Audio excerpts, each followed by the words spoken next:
नमस्कार, स्वागत है आप सभी का और मैं हूं आपके साथ वक्ता दुबे। शुरुआत झारखंड की खबरों के साथ करते हैं। डुमरी उपचुनाव में एनडीए गठबंधन की प्रत्याशी यशोदा देवी ने डुमरी प्रखंड के 73 नंबर बूथ पर अपना मतदान किया और डुमरी की जनता से चुनाव में अपनी भागीदारी सुनिश्चित करने और मतदान करने की भी अपील की।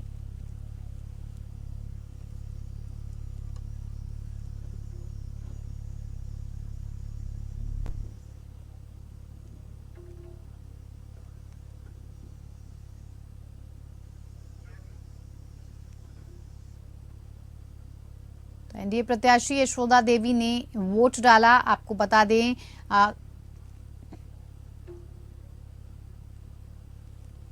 साथ ही साथ यशोदा देवी ने लोगों को मतदान करने की अपील भी की। एनडीए प्रत्याशी हैं यशोदा देवी, उन्होंने डुमरी में आज वोट डाला। साथ ही साथ जनता से भी अपील की इस उपचुनाव में कि वो वोट करें, अपने मतदान का प्रयोग करें और अपने मतदान के प्रयोग के साथ अपने चुनाव में अपने चुने हुए उम्मीदवार को चुने।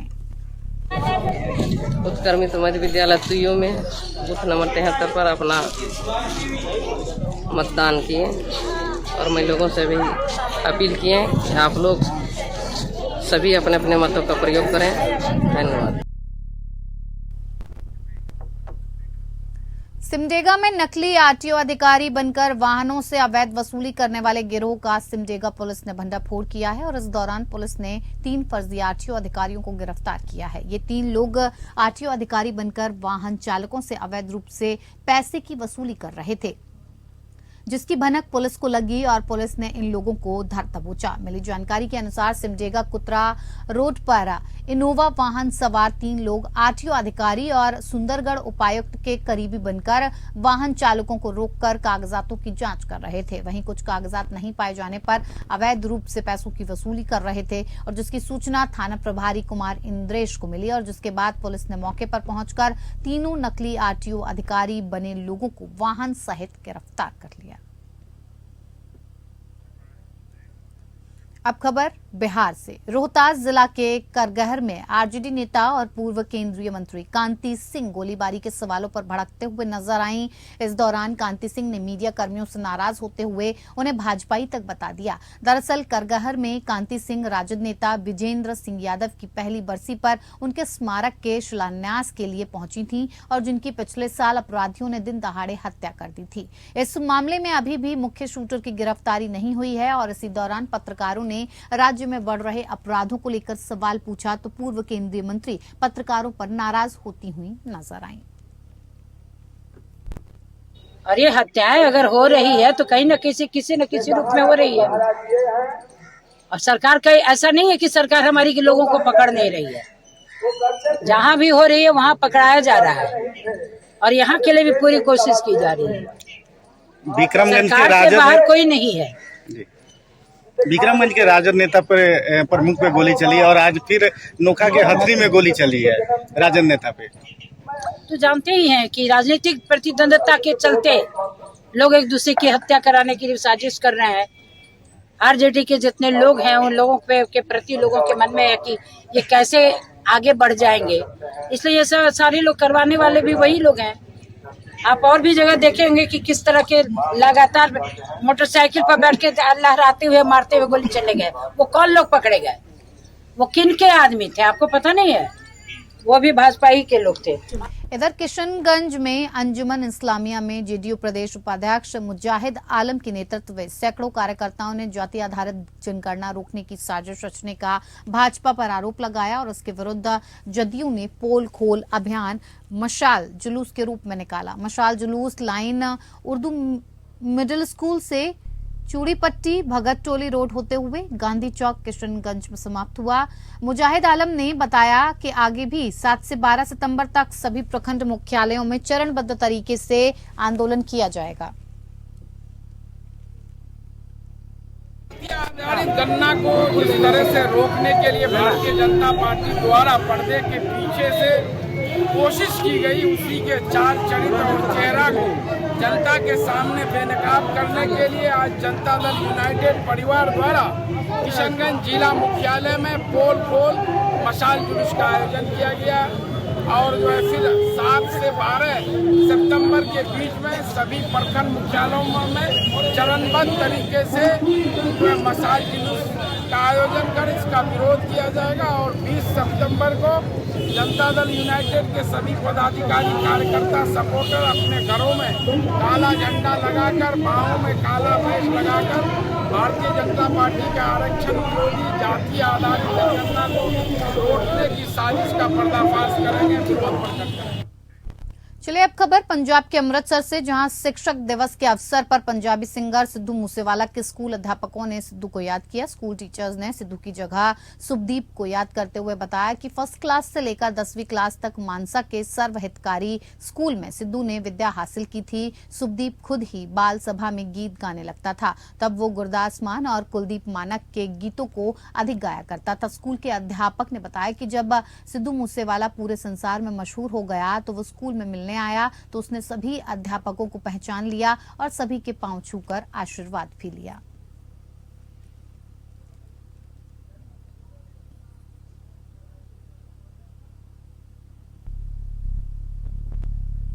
उस दिन मतलब मेरा जन्मदिन सी, असी केक कट्टन की तैयारी च सी, बट असी कोई मतलब सैलीब्रेशन नहीं किया हैगा।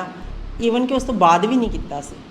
नैक्सट ईयर मतलब जिवें इस साल भी मतलब साडा मन ही नहीं करता, वही घटना उवें अखां मूहरे उवें आ जाती है, वही उस टाइम दी फोटोआं, उस टाइम दी वीडियोज़ वगैरह। ऐ लगदा भी एक माँ का जवान पुत्त, माँ बाप नूं किन्ना महसूस होई होनी जो साडे वर्गियां नूं महसूस हुंदी है गल। बिल्कुल मैम, टीचर डे है जे सिद्धू मूसेवाले या हो रहे जो स्टूडेंटां नूं कहना होवे 4 अखर तो की हो? ਅਸੀਂ ਉਹਨਾਂ ਨੂੰ ਇਹ ਕਹਾਂਗੇ ਵੀ ਆਪਣੀ ਜ਼ਿੰਦਗੀ ਦੇ ਵਿੱਚ ਹਮੇਸ਼ਾ ਅੱਛੇ ਇਨਸਾਨ ਬਣੋ। ਦੇਖੋ ਉਚਾਈ ਤੇ ਪਹੁੰਚਣ ਵਾਸਤੇ ਅੱਛੀ ਪਰਵਰਿਸ਼, ਅੱਛੀ ਇਨਸਾਨੀਅਤ ਸਭ ਤੋਂ ਜ਼ਰੂਰੀ ਹੈ। ਮੰਜ਼ਿਲ ਤੇ ਬੇਸ਼ੱਕ ਤੁਸੀਂ ਪਹੁੰਚ ਜਾਓਗੇ, ਜੇ ਤੁਸੀਂ ਅੱਛੇ ਬੰਦੇ ਨਹੀਂ ਹੈਗੇ ਤਾਂ ਤੁਹਾਡੀ ਮੰਜ਼ਿਲ ਦੀ ਕੋਈ ਪ੍ਰਾਪਤੀ ਕੰਮ ਨਹੀਂ ਆਉਂਦੀ ਹੈਗੀ। ਬਸ ਸਾਰੇ ਬੱਚਿਆਂ ਨੂੰ ਸਾਡਾ ਤਾਂ ਇਹੀ ਸੰਦੇਸ਼ ਹੈ ਵੀ ਜ਼ਿੰਦਗੀ ਦੇ ਵਿੱਚ ਸਫਲਤਾ ਪ੍ਰਾਪਤ ਕਰੋ ਚੰਗੇ ਢੰਗਾਂ ਨਾਲ। पंजाब सरकार पंजाब को नशा मुक्त बनाना चाहती है और इसके लिए पुलिस द्वारा कई प्रयास किए जा रहे हैं, और जिसको लेकर पुलिस जिला बटाला को नशा मुक्त बनाने के लिए जहां एक तरफ जन अभियान का रास्ता अपना रही है तो वहीं दूसरी तरफ एसएसपी बटाला द्वारा एक बड़ी पहल की गई है। एसएसपी बटाला ने अपने दफ्तर में इस संबंध में सूचना देने के लिए एक विशेष नंबर जारी किया है और लोगों को इस नंबर के बारे में जानकारी दी जा रही है, जिससे किसी भी शहरवासी के पास नशे से जुड़ी कोई भी जानकारी अगर है तो वो सीधा एसएसपी को इसकी जानकारी दे सकता है। इसके साथ ही जिले के सभी पुलिस स्टेशन के एसएचओ, डीएसपी और अन्य अधिकारियों के मोबाइल नंबर भी लोगों को बताए जा रहे हैं, ताकि शहरवासी अगर अपने आसपास नशे से जुड़ी कोई भी गतिविधि को देखते हैं तो वो तुरंत इसकी सूचना पुलिस को दे सकें। सूचना देने वाले की पहचान गुप्त रखी जाएगी। इधर मुख्यमंत्री अशोक गहलोत ने गंगापुर सिटी में आयोजित राजीव गांधी ग्रामीण एवं शहरी ओलंपिक 2023 के जिला स्तरीय खेल प्रतियोगिताओं का अवलोकन किया और इस दौरान जनसमूह को संबोधित करते हुए मुख्यमंत्री अशोक गहलोत ने कहा कि राज्य सरकार की अनूठी जन कल्याणकारी योजनाओं की आज हर तरफ चर्चा हो रही है। उन्होंने गंगापुर सिटी के जिला बनने पर लोगों को बधाई भी दी। मुख्यमंत्री ने कहा कि राज्य के 13 जिलों में आमजन और किसानों के लिए ईआरसीपी अत्यंत महत्वपूर्ण है। राज्य सरकार द्वारा इसे राष्ट्रीय परियोजना का दर्जा दिलाने के लिए केंद्र सरकार से लगातार मांग की जा रही है। केंद्र सरकार को शीघ्र ही ईआरसीपी को राष्ट्रीय परियोजना घोषित करना चाहिए। मुख्यमंत्री ने बताया कि 6 सितंबर को भीलवाड़ा जिले के गुलाबपुरा से कामधेनु पशु बीमा योजना का शुभारंभ किया जाएगा, जिसके तहत प्रति परिवार 2 दुधारू पशुओं का प्रति पशु 40-40 हजार रुपए का निःशुल्क बीमा किया जाएगा। और इस दौरान सीएम ने बालघाट उप तहसील को तहसील बनाने की घोषणा की। वहीं इस कार्यक्रम में प्रभारी मंत्री भजन लाल जाटव, विधायक पीआर मीना, इंदिरा मीना समेत कई जनप्रतिनिधि मौजूद रहे।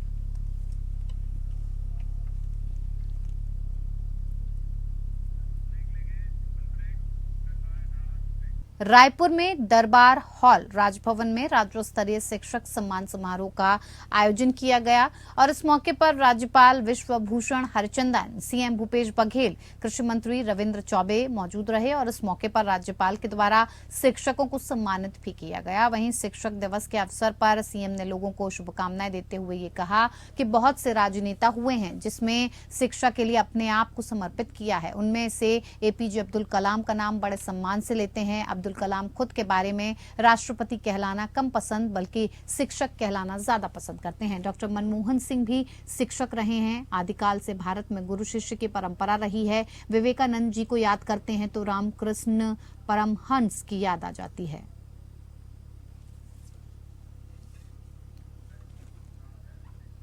भारतीय जनता पार्टी के प्रदेश अध्यक्ष अरुण साव ने रायपुर में आयोजित राजीव युवा मितान क्लब के सम्मेलन में कांग्रेस पर गौ हत्या को लेकर जमकर निशाना साधा। फेंके गए दूषित भोजन को खाने से बड़ी संख्या में गायों की मौत के लिए कांग्रेस के पूर्व अध्यक्ष राहुल गांधी और छत्तीसगढ़ के मुख्यमंत्री भूपेश बघेल को जिम्मेदार ठहराते हुए साव ने कहा कि गौ हत्या का कांग्रेस का पुराना इतिहास है। 1966 में भी कांग्रेस ने गौ हत्या और गौ सेवकों पर गोली चलाने का काम किया था। उन्होंने कहा कि गाय, गौठान और गोबर की तारीफ जिस तूता कार्यक्रम स्थल से कांग्रेस के राष्ट्रीय नेता राहुल गांधी ने की थी, आज कांग्रेस के पूर्व अध्यक्ष और मुख्यमंत्री भूपेश बघेल के कारण 30 से अधिक गायें समय से पहले मर गईं। प्रदेश भाजपा अध्यक्ष अरुण साव ने कहा कि एक तरफ गौठान के नाम पर 1300 करोड़ का घोटाला इस सरकार ने किया, जिसे हमने जनता के बीच प्रस्तुत किया। इस प्रकार से गौ माता की मौत की दोषी ये कांग्रेस पार्टी है। यदि गौठान में गौ माताएं होती तो इस प्रकार से उनकी मृत्यु नहीं होती।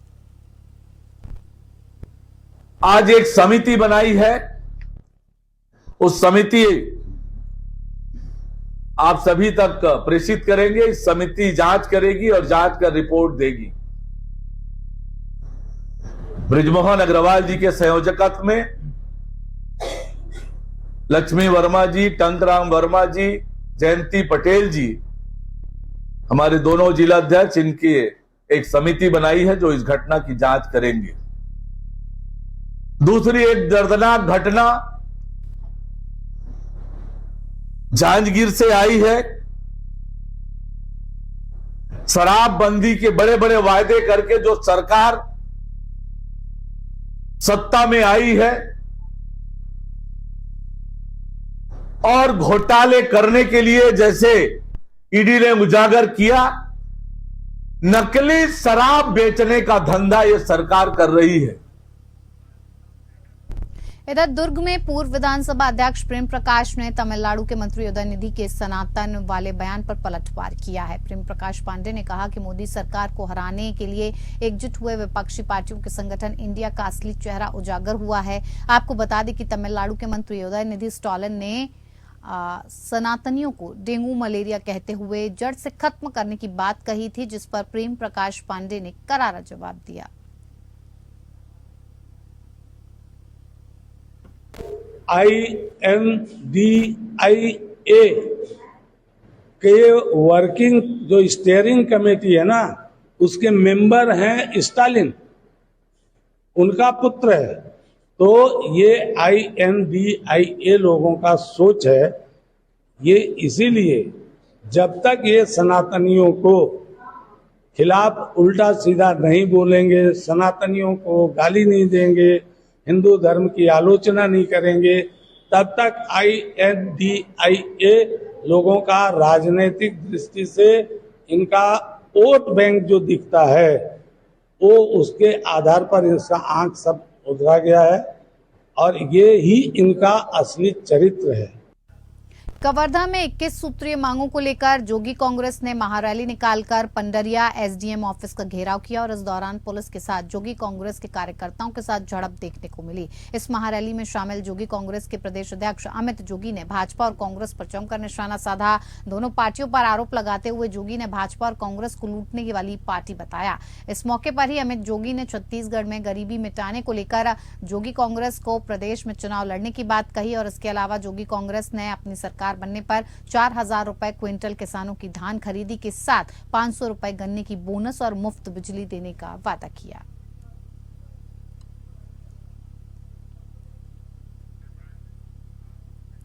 इधर बिलासपुर में आदिवासी समाज के लोगों ने प्रदेश में प्रभावशाली पार्टियों से बिलासपुर जिले के 6 विधानसभा सीटों में से कोटा विधानसभा क्षेत्र से आदिवासी प्रत्याशी मैदान में उतारने की मांग की है। इस संबंध में प्रेस वार्ता कर उन्होंने कहा कि कोटा विधानसभा क्षेत्र में कुल मतदाताओं में 60% से भी अधिक आदिवासी समाज के हैं, इसीलिए वहां से आदिवासी प्रतिनिधि ही विधानसभा में जाएं, जिसके लिए उनका आग्रह है कि भाजपा और कांग्रेस दोनों पार्टियां कोटा से आदिवासी प्रत्याशी ही मैदान पर उतारें।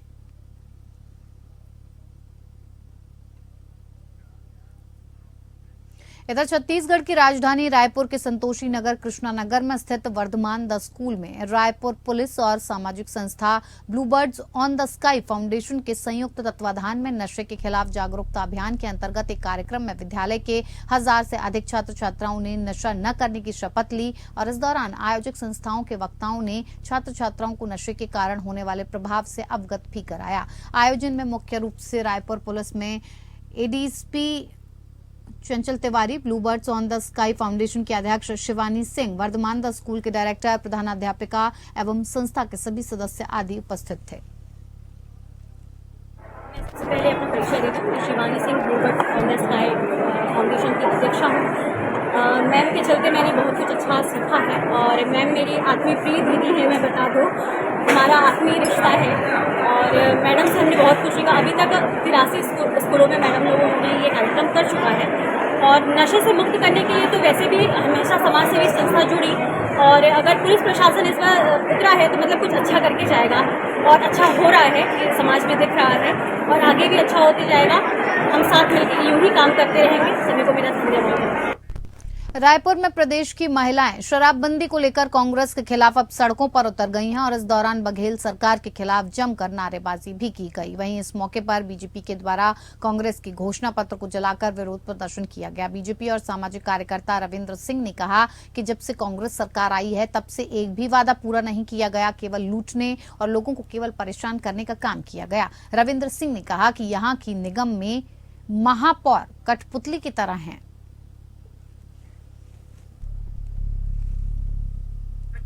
करता है तो उसको बंगले बुलाते हैं। अरे भाई, तो आपके नौकर थोड़े हैं कि आपको आपके बंगले आकर के आपको सफाई देंगे? क्यों देंगे? हमारे भारतीय जनता पार्टी के, और भारतीय जनता पार्टी कोई छोटी मोटी ऐसी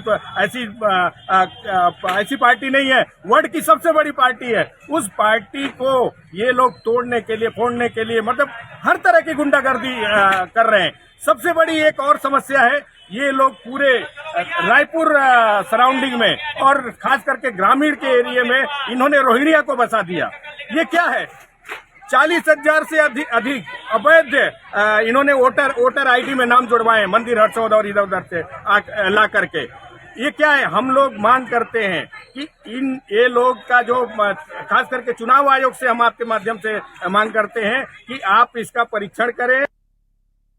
नर्मदापुरम में पटवारी संघ भोपाल के आह्वान पर प्रदेश भर के समस्त पटवारी अपनी एक सूत्री मांग को लेकर अनिश्चितकालीन हड़ताल पर हैं और इस दौरान शहरी तहसील कार्यालय के सामने बैठकर पटवारियों ने विरोध प्रदर्शन किया। इसको लेकर तहसील उपाध्यक्ष नितिन शर्मा ने बताया कि हमारी मांगों को लेकर ये दूसरे चरण का हड़ताल है। हड़ताल के दौरान सामूहिक अवकाश पर रहते हुए आज नेहरू पार्क से तिरंगा यात्रा रैली के रूप में निकाली गई।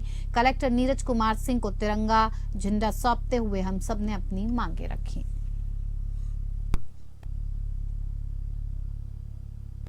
हम लोग 28 तारीख से बैठे हैं। 28 तारीख से पहले 2 चरणों में पहले भी हम लोगों ने शासन को हमारी मांगों के संबंध में अवगत कराया। सबसे पहले ऑनलाइन जो काम होता था उसका बहिष्कार किया, सारा समय से लॉग आउट हुए और उसके बाद में 3 दिन का हमने सामूहिक अवकाश लिया।